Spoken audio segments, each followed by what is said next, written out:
अस्सलाम वालेकुम। अच्छा जी, हमने पढ़ लिया था कंजेंटल कैटरेक्ट। अब हम पढ़ेंगे एक्वायर्ड कैटरेक्ट। हमने दो ही कैटेगरी पढ़ी थी, एक कंजेंटल था, एक डेवलपमेंटल था, और सेकंड था एक्वायर्ड कैटरेक्ट। मैंने 5-6 कोर्सेज बता दी थी एक्वायर्ड कैटरेक्ट की। अब जो है इसकी हम फर्दर इसको थोड़ा सा डिटेल से पढ़ेंगे, जो कि आपके जोगी में मेंशन की हुई हैं, इन्हीं जो कोर्सेज हैं इन्हीं को ही।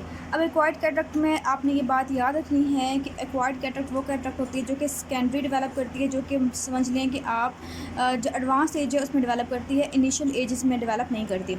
एक्वायर्ड कैटरेक्ट की मोस्ट कॉमन कॉज है एजिंग या सेनिलिटी, मतलब एज के साथ साथ जो है ना तकरीबन 50 ईयर्स से जो अबाउ होती हैं उनमें तकरीबन डेवलप करता है। एक्वायर्ड की सबसे मोस्ट कॉमन कॉज तो होगी एजिंग या सेनिलिटी, ठीक है। अच्छा, एक बात याद रखनी है कि एक्वायर्ड जो कैटरेक्ट है उसकी कौन कौन सी टाइप्स होती हैं जो डेवलप कर सकती है। तो आपने याद रखना है कि इसमें जो है ना वो कैप्सुलर बन सकती है, कॉर्टिकल बन सकती है, न्यूक्लियर बन सकती है, और टोटल भी डेवलप कर सकती है, ठीक। कोई भी जो टाइप है ना वो बन सकती है इसके अंदर। अब हम बात करते हैं, अच्छा ये जो है ना आपकी एजिंग या सेनिलिटी, ये आपका हमने पढ़ना है डिटेल से, ठीक है। और आपका जो क्वेश्चन आता होता है, यूक्यू आता होता है, वो भी इसी टॉपिक से ही आता होता है, ठीक है। सेकेंडरी की इस टाइप से ही आता होता है। सो हम ये पढ़ेंगे डिटेल से। लेकिन इसके अलावा जो बाकी हैं, और सेकंड ये भी यूक्यू है, ठीक है, ये भी आपका यूक्यूज़ में आता होता है। 2021 के अंदर क्वेश्चन इसका ही आया था, ठीक है, ये बात याद रखनी है। उसके बाद जो बाकी जितने कॉजेज़ दी हुई हैं वो सिर्फ और सिर्फ आपने थोड़ी बहुत रीड करनी है, जो कि आपकी जोगी में जितना लिखा हुआ है। अच्छा, हम पढ़ते हैं। अब ये हमने बाद में करना है, तो हम बाकी स्टार्ट करते हैं। अब एक्वायर्ड कैटरेक्ट के अंदर जो ट्रॉमा है, ट्रॉमा की वजह से जो इंजरी होती है वो कौन सी हो सकती है। आपको पता है कि वो कंटीन इंजरी भी होती है। कंटीन इंजरी की मतलब ये है कि ब्लंट ट्रॉमा अगर हो आइज़ का, या फिर हम परफोरेटिंग की अगर बात करें तो कोई भी चीज़ ऐसे परफोरेट करके उसने जाके जो लेंस है उसके कैप्सूल को रप्चर कर दिया। रप्चर करने के बाद वहाँ पे जो है हाइड्रेशन हो जाएगी। हाइड्रेशन का मतलब ये है कि बाहर से जो वाटर है वो अंदर फ़्लो कर जाएगा। फ़्लो करने के बाद वहाँ पे कैटरेक्ट डेवलप कर सकता है, ठीक है। तो ट्रॉमा की वजह से ना जो ओपेसिटी बनती होती है, जो हम कैटरेक्ट कहते होते हैं, उसका एक स्पेसिफिक नाम है जिसे हम कहते हैं रोजेट शेप्ड कैटरेक्ट। अगर मैं आपको तस्वीर दिखाऊँ रोजेट शेप कैटरेक्ट की, जो कि आपके ट्रोमेटिक कैटरेक्ट जैसे डेवलप करता है वो इस शेप का होता है, ठीक है, इस तरह का डेवलप करता है, बिल्कुल इस तरह से जैसे आपकी फीदरी लाइंस होती हैं। फीदरी लाइंस ऑफ रेडिएशन जो है ना वो ऐसे निकल रही होती हैं, निकलने के बाद से हम कहते हैं रोजेट शेप कैटरेक्ट। और ये आपका इंपॉर्टेंट MCQs है, आपने इसको नोट डाउन कर लेना है। अच्छा, बस इसमें यही करना था। उसके बाद हम बात करते हैं रेडिएशंस। रेडिएशंस का आपकी बुक में लिखा हुआ है कि इसमें जो रेडिएशंस में है, इसमें हीट की वजह से भी हो सकता है इरेडिएशन, जैसे कि एक्सरेज, गैमा रेज वगैरह जो होती हैं उसकी वजह से डेवलप कर सकता है, और इलेक्ट्रिक करंट की वजह से डेवलप कर सकता है। जब भी बॉडी में इलेक्ट्रिक करंट लगेगा, इलेक्ट्रिक करंट जब वो अप्रोच करेगा आइज़ को, तो आइज़ में जो है वो डेवलप करेगा कैटरेक्ट। और कौन सी टाइप होगी इसकी? पंक्टेड सब कैप्सूलर ओपेसिटी। मीन ये अगर कैप्सूल एक्सपोज करें तो इसके कैप्सूल के बिल्कुल नीचे हल्की हल्की किस तरह से ओपेसिटी डेवलप कर जाएंगी। ये होती है किस वजह से? इलेक्ट्रिक की वजह से। लेकिन जो हीट और इरेडिएशन की वजह से होंगी उसे हम कहते हैं पोस्टीरियर कॉर्टिकल कैटरेक्ट। मीन आपका जो पोस्टीरियर ये है, ठीक है, यहाँ पे डेवलप करेगी ओपेसिटी। इसके अलावा अल्ट्रासोनिक रेडिएशन जो हैं वो भी ओपेसिटी डेवलप करवाती होती हैं। सो अगर आपके MCQs में ये आता है कि which of the following is the most common causes of the developing of cataract, तो आपने अगर उसमें ये बात दी है कि उसमें हीट दे दिया, उसने इरिटेशन दे दिया है, ठीक है, उसमें इलेक्ट्रिक दे दिया, तो ये भी ठीक है, आपने इसको नोट डाउन करना है।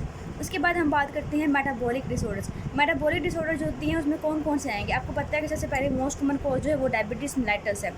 अच्छा, एज अगर फैक्टर हो 60, अगर उसका रिस्क फैक्टर हो डायबिटीज़ मेलिटस, तो हम उसे कहेंगे एजिंग या सेनाइल की वजह से हो रहा है। लेकिन खाली अगर डायबिटिक की वजह से डेवलप कर रहा है तो उसमें ये होता है कि उसकी अपनी फ़ीचर्स हैं। अपनी फ़ीचर्स कौन सी हैं कि अगर सपोज़ करें ये है हमारा लेंस, अगर ये लेंस है और एक पेशेंट को डायबिटीज़ है तो उसके कैप्सूल और उसके कॉर्टेक्स दोनों ही इन्वॉल्व हो जाएंगे। और क्या डेवलप करेंगे? इसके अंदर फ्लूइड वैक्यूल्स बनते होते हैं। फ्लूइड वैक्यूल्स क्यों बनेंगे? क्योंकि ग्लूकोज लेवल ज़्यादा है। ग्लूकोज लेवल ज़्यादा होगा तो वो सॉर्बिटॉल में कन्वर्ट होगा। अगर सपोज करें 200 मिलीग्राम से जो है डायबिटीज़ ज़्यादा हो जाए, ज़्यादा होने की वजह से क्या होगा? ग्लूकोज कन्वर्ट होगी सॉर्बिटॉल में। कन्वर्ट होने की वजह से ये ज़्यादा ऑस्मोटिक है, तो उसकी जैसे क्या होगा कि जो वाटर है वो इनफ्लो करेगा। करने की वजह से यहाँ पे फूड जो है ना फ्लूइड के वैक्यूल्स बन जाएंगे इस तरह से, ठीक है। और जब ये वैक्यूल्स बनेंगे तो ये कैसी अपीयरेंस देते हैं? ये अपीयरेंस देते हैं स्नोफ्लेक्स टाइप अपीयरेंस देते हैं, जैसे मिल्की वाइट होता है। अगर मैं इसकी डायग्राम दिखाऊँ आपको तो आपको नज़र आ जाना चाहिए। ये देखिए, आपको नज़र आएगा इस तरह से, ठीक है। इसमें फूड वैक्यूल्स बनते होते हैं और इस तरह की अपीयरेंस होती है। और ये भी आपका इंपॉर्टेंट MCQ से मैं आपको बता रही थी कि डायबिटिक की वजह से डेवलप करता है, उसे हम कहते होते हैं स्नोफ्लेक कहते होते हैं।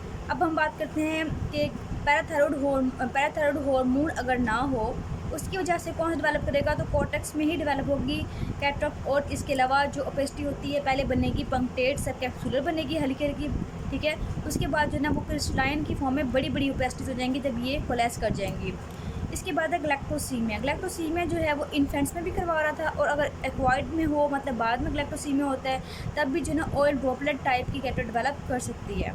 उसके बाद दी हुई है ड्रग्स। अब ड्रग्स की हम बात करें तो कॉर्टिकोस्टेरॉइड जो है ना वो बहुत इंपॉर्टेंट है, और ये आपका एमसीक्यूज पॉइंट भी है और यूक्यूज भी आता होता है कि इसको कॉर्टिकोस्टेरॉइड अगर हम ज़्यादा यूज़ करते हैं तो कौन कौन से साइड इफ़ेक्ट्स जो हैं वो आइज़ को आते होते हैं। तो आपने बताना है ग्लाउकोमा डेवलप करता है और इसके अलावा कैटरैक्ट डेवलप भी करता है अगर ज़्यादा अरसा इसको यूज़ किया जाए। इसके अलावा क्लोरप्रोमाजीन, ठीक है, बाइसल्फान और एमाइड्रोन और गोल्ड और एलोपेरानोल, ठीक है, ये सारे कैटरैक्टोजेनिक होते हैं और ये कैटरैक्ट प्रोड्यूस कर सकते हैं। जो आपकी जोगी में मेंशन की हुई है वो है कॉम्प्लिकेटेड कैटरैक्ट भी एक एक्वायर्ड कैटरैक्ट ही है, और ये है ना क्यों डेवलप करती है। कॉम्प्लिकेटेड मैंने बताया था कि अगर आँख की कोई ऑक्यूलर अनोमली हो, ऑक्यूलर कोई प्रॉब्लम हो, कोई और इन्फेक्शन है, कोई भी डिजेनरेटिव प्रॉब्लम है, उसकी वजह से क्या होगा कि वहाँ पे न्यूट्रिशन प्रोवाइड नहीं होगी किसको, लेंस को, क्योंकि लेंस जो है ना वो न्यूट्रिशन ले रहा होता है आसपास के स्ट्रक्चर से, ठीक है, फ्लूइड से। अगर फ्लूइड में कोई प्रॉब्लम आ जाए उसकी वजह से उसकी जो न्यूट्रिशन है वो ख़राब हो जाएगी, ख़राब होने की वजह से वहाँ पे कैटरैक्ट डेवलप कर सकते हैं, ओपेसिटी डेवलप हो सकती है। सो कॉजेज़ कौन सी होती हैं कॉम्प्लिकेटेड कैटरैक्ट, या फिर हम कहते हैं इसको सेकेंडरी कैटरैक्ट। तो आपने याद रखना है कि इन्फ्लामेटरी कॉजेज़ भी होती हैं और डिजेनरेटिव डिजीज़ भी हो सकती हैं। इन्फ्लामेटरी की अगर हम बात करें तो आयरिडोसेक्लाइटिस मतलब आयरस और जो सिलरी बॉडी है उसकी इन्फ्लामेशन हो जाना, या फिर जो कोरोइड पार्ट है उसकी इन्फ्लामेशन हो जाना। इसके अलावा अगर हम बात करें डिजेनरेटिव डिसऑर्डर की तो आपको पता है कि हाई मायोपिया में डेवलप कर सकता है, रेटिनाइटिस की डिटैचमेंट हो जाए रेटिना की तब भी हो सकता है, और रेटिनाइटिस पिगमेंटोसा में भी डेवलप कर सकता है। अच्छा, अब ये है कि आपने ये बात याद रखनी है कि इसमें सिम्टम्स कैसे आते हैं और जो ओपेसिटी डेवलप करती है वो मेनली कहाँ करती है। ये मेनली डेवलप करती है पोस्टीरियर कैप्सूल में। सपोज करें कि ये जो है लेंस है, ठीक है, लेंस के यहाँ पे बिल्कुल यहाँ पे जो है ओपेसिटी डेवलप होती है। ये कौन सा पॉइंट होता है, ये वो पॉइंट होता है जहाँ पे हमारी जितनी भी रेडिएशंस आ रही होती हैं वो यहाँ पे पास करनी होती है, जितनी भी लाइट आ रही होती है वो यहाँ से पास करती होती है। सो ये कौन सा पॉइंट होता है, नोडल पॉइंट का। तो नोडल पॉइंट के साथ अगर ओपेसिटी डेवलप करेगी तो यहाँ पे वीएन बहुत ज़्यादा इफेक्टेड होगी, ठीक है, वीएन इफेक्टेड बहुत ज़्यादा होगी। अगर हम बात करें साइंस तो हमें कॉम्प्लिकेटेड कैटरैक्ट में किस तरह के साइंस नज़र आते हैं, क्योंकि अगर वहाँ पे तो है इन्फ्लामेशन तो हमें नज़र आ जाएगी इन्फ्लामेशन। अगर डिजेनरेटिव प्रॉब्लम है तो वहाँ पे हाई मायोपिया फिर रेटिना में मसला जो है ना वो नज़र आ जाएगा। अगर हम बात करते हैं, अगर हम अब देखते हैं कैटरैक्ट के कौन सा कैटरैक्ट डेवलप किया है और सेकेंडरी या कॉम्प्लिकेटेड कैटरैक्ट से मेनली किस तरह के कैटरैक्ट डेवलप करते हैं, तो जब हम स्लिट लैम्प में देखते होते हैं वहाँ पे हमें नज़र आती है irregular border type opacity, mean इस तरह की ओपेसिटी डेवलप नज़र आती है पीछे कॉर्निया के ऊपर, सॉरी लेंस के ऊपर, ठीक है, ये लेंस सपोज करें इस तरह की इरेगुलर बॉर्डर्स होती हैं। लेकिन अगर हम उसको मज़ीद अगर देखें उसको तो हमें नज़र आते हैं ब्रेड क्रम्स नहीं होते इस तरह से, इस टाइप की अपीयरेंस जो है ना वो नज़र आ रही होती है। ये आपका इंपॉर्टेंट पॉइंट है, ये आपने नोट करना है इसको। और अगर हम मज़ीद उसको देखें तो उसमें पॉलीक्रोमेटिक लस्टर नज़र आता है, जैसे रेनबो टाइप होती है ना डिफरेंट कलर्स, इस टाइप के कलर्स नज़र। मैं आपको पिक्चर दिखाऊं इसकी जोगी में तो आपको इस तरह से नज़र आएगी। ये देखें ब्रेड क्रम्स टाइप होती हैं और इरेगुलर बॉर्डर्स टाइप होती है, और होती कहाँ पे, बिल्कुल पोस्टीरियर साइड पे नोडल पॉइंट के बिल्कुल करीब होती है, ठीक है। ये किस वजह से हो रही है, कॉम्प्लिकेटेड कैटरैक्ट या फिर सेकेंडरी कैटरैक्ट। अच्छा, इसके बाद आपके ना थोड़े बहुत टाइप्स दिए हुए हैं। हेमाटोनिक डिस्ट्रोफी की वजह से भी डेवलप कर सकता है, डाउन सिंड्रोम की वजह से भी डेवलप करता है। इन दोनों में जो डेवलप करता है वो कौन सा करेगा, सब कैप्सूलर पंक्टेट, ठीक है, कैप्सूल के बिल्कुल नीचे और हल्की हल्की पंक्टेट टाइप ओपेसिटी जो है ना वो डेवलप करेगी इन दोनों के अंदर। उसके बाद है विल्सन डिजीज़ की बात करें तो विल्सन डिजीज़ में जो होती है उसे हम कहते हैं सनफ्लावर कैटरैक्ट कहते होते हैं। अच्छा जी, अब है नेक्स्ट है सिम्टम्स। अब ये सिम्टम्स किसके दिए हुए हैं, आपके जोगी में के आखिर में दिए हुए हैं symptoms of the acquired cataract. तो आपने वो बात याद रखनी है, ये तकरीबन हर तरह के कैटरैक्ट में ही डेवलप करेगा। हमने कंजेंटल कैटरैक्ट के सिम्टम्स किए थे वो अलग थे थोड़े से, क्योंकि वो बच्चे में प्रेजेंट कर रहे थे निस्टैग्मस वगैरह, ठीक है। इसमें जो होते हैं थोड़े से अलग होते हैं क्योंकि एक्वायर्ड होती है, ये थोड़े बड़े मतलब एजिस वाले लोगों में होती है। सबसे पहले डेवलप करेगी पेशेंट कहेगा मुझे ग्लेयर का मतलब ये होता है कि लाइट की बहुत सेंसिटिविटी हो जाती है, मेन इंसान की जो आँख है वो लाइट बर्दाश्त नहीं कर पाती, ठीक है। अच्छा, नेक्स्ट है चेंजेस ऑफ ग्लासेस। सो ये जो पेशेंट है इसमें ये बात ज़्यादा नहीं है कि इसमें प्रोग्रेसिव जो होती है ना, मतलब वक्त के साथ साथ वीएन लॉस होती है, प्रोग्रेसिव वीएन लॉस होती है। सो इसकी वजह से जो है ना पेशेंट बार बार उसको लग रहा होता है, ग्लासेस चेंज करवाता है कि ना मेरी शायद नज़र कमज़ोर हो गई है, लेकिन मसला क्या होता है कि उसमें कैटरेक्ट होता है। इसके अलावा उसके जो पेशेंट है उसमें ब्लैक स्पॉट्स नज़र आ सकते हैं। मीन सपोज करें कि ये था लेंस में जो है ना कहीं कहीं ओपेसिटी डेवलप हो गई है। इस ओपेसिटी की वजह से अगर थोड़ा डार्क हो जाए सपोज करें तो आपको ना ब्लैक स्पॉट्स नज़र आते हैं आइज़ के ऊपर। अब यहाँ पे एक MCQ पॉइंट है और वो ये, अगर वो आपसे पूछे कि ब्लैक स्पॉट्स पेशेंट को नज़र आ रहे हैं, आप किस तरह डिफ्रेंशिएट करोगे कि ये ब्लैक जो स्पॉट्स हैं ये लेंस की वजह से हैं या पीछे जो विट्रस पड़ा हुआ है उसकी वजह से? क्योंकि विट्रस के अंदर भी इस तरह से ना कुछ चीज़ें अगर आ जाए, सपोज करें ब्लड वेसल्स के पार्टिकल्स आ जाए, इन्फ्लामेटरी सेल्स आ जाए, कुछ भी अगर आ जाए इस तरह का, या फिर रेटिना डिटैच हो जाए, उन सब की वजह से जो है ना ब्लैक स्पॉट्स उसमें भी नज़र आ सकते हैं। सो आप किस तरह से डिफ्रेंशिएट करोगे कि ये लेंस की वजह से हैं या फिर विट्रस की वजह से हैं?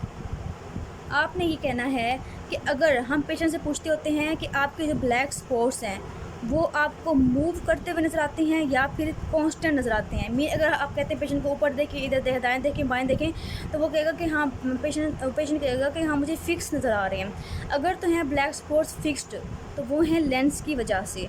अगर वो हैं मूविंग, क्योंकि विट्रस जो होता है वो फ्लूइड होता है, अगर वो मूविंग है तो इसका मतलब ये है कि वो विट्रस की प्रॉब्लम की वजह से है। ठीक है, उसके बाद आप जब ये लेंस जो है वो ख़राब होता है, ठीक है, ओपेसिटी डेवलप होती है, उसकी वजह से क्या होगा, डिप्लोपिया, मतलब दो चीज़ें दो नज़र आ सकती हैं, या पोलोपिया भी हो सकता है, मतलब चीज़ें दो से ज़्यादा नज़र आ सकती हैं। इसके अलावा पता है कि इसके जो लेंस फाइबर्स हैं वो सारे ख़राब हो जाते हैं। कैटरेक्ट जब इमेच्योर होता है उसमें क्या होता है कि कलर्ड हेलोस नज़र आते होते हैं। ये सारी बातें जो हैं, ये सारी की सारी बातें आपकी जब हम पढ़ेंगे सिनाइल कैटरेक्ट तो उसमें भी अप्लाई होती हैं। सो सिम्टम्स सेम ही होते हैं। नेक्स्ट वो दे रही हैं आपको कि जो है ना पेरिफेरल, अगर ओपेसिटी की हम बात करते हैं, ठीक है, ये ओपेसिटी जो है ना वो पेरिफेरल पे, मीन ये लेंस सपोज करें इसकी यहाँ पे ओपेसिटी है, सही है, यहाँ पे ओपेसिटी है।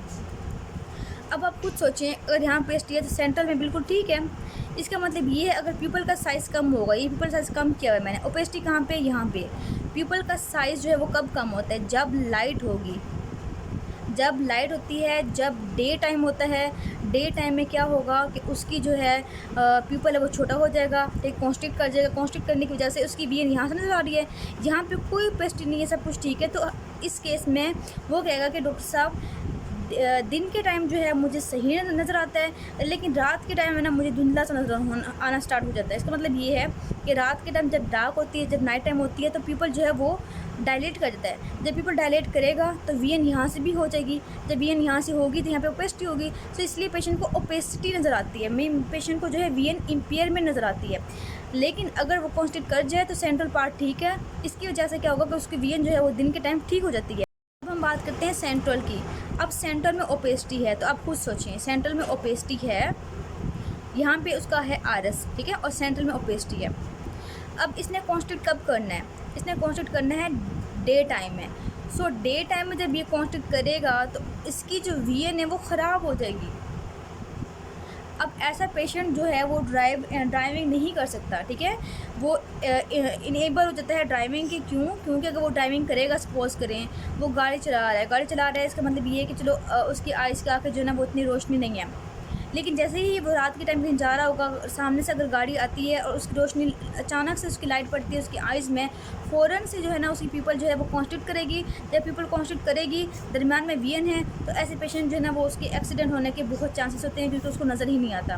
तो ऐसे पेशेंट आपके पास आते हैं और कहते हैं डॉक्टर साहब जब मैं रात का टाइम होता है, रात के टाइम में क्या होता है कि ये जो है डायलेट कर जाती है, जब ये डायलेट करेगी तो जो ये वाला पार्ट ठीक है, तो इस पार्ट से वो दे सकता है। वो कहेगा कि जब अंधेरा होता है तब मुझे सही नज़र आता है, लेकिन जब डे टाइम होता है, जब लाइट का टाइम होता है तो मुझे सही नज़र नहीं आता, मेरी वीएन जो है वो बहुत ख़राब हो जाती है। और रात के टाइम वीएन जो है वो क्या होती है, ठीक होती है। तो ये इस तरह प्रेजेंट करते हैं। ये अपनी बात इंपॉर्टेंट है, अपनी बात जहन में रखनी है, और ये MCQ से पॉइंट ऑफ व्यू की इसके लिहाज से भी इंपॉर्टेंट है। अच्छा, इसके अलावा पोस्टीरियर अगर कॉर्टिकल है, मतलब कॉर्टस की बिल्कुल पीछे की तरफ है, तब भी नोडल पॉइंट भी होगा, तब भी वीएन इफेक्टेड काफ़ी होगी। न्यूक्लियर स्क्लेरोसिस हो जाए, हार्डनिंग हो जाए न्यूक्लियस की, तब भी वीएन जो है ना इफेक्टेड होगी। साथ में लिखा हुआ है मायोपिक शिफ्ट, वो मैं बताऊँगी क्या होता है नेक्स्ट जब हम पढ़ेंगे सिनाइल कैटरेक्ट, उसमें हम सब कुछ पढ़ेंगे इसके अंदर।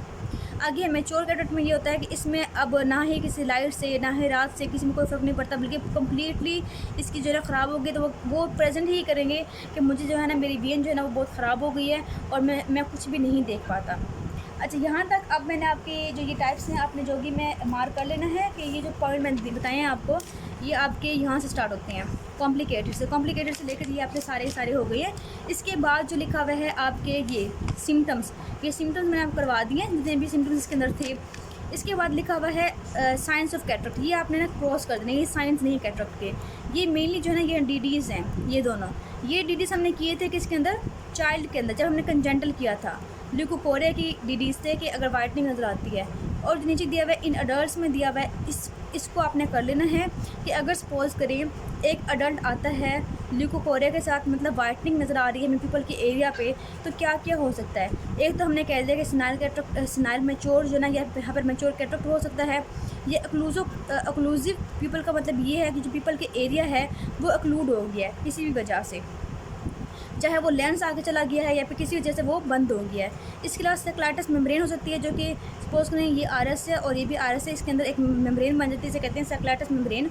और ये होती क्यों है, क्योंकि सीलरी बॉडी की इन्फ्लेमेशन होने की वजह से यहाँ पे जो इन्फ्लामेटरी सेल्स हैं वो एक्मुलेट हो सकते हैं, वो मेम्ब्रेन बना सकते हैं। इसके अलावा अगर रेटिना डिटैच होगी, पीछे से जो रेटिना है सपोज करें ये है रेटिना पीछे, और ये डिटैच होगी अपनी जगह से, ठीक है।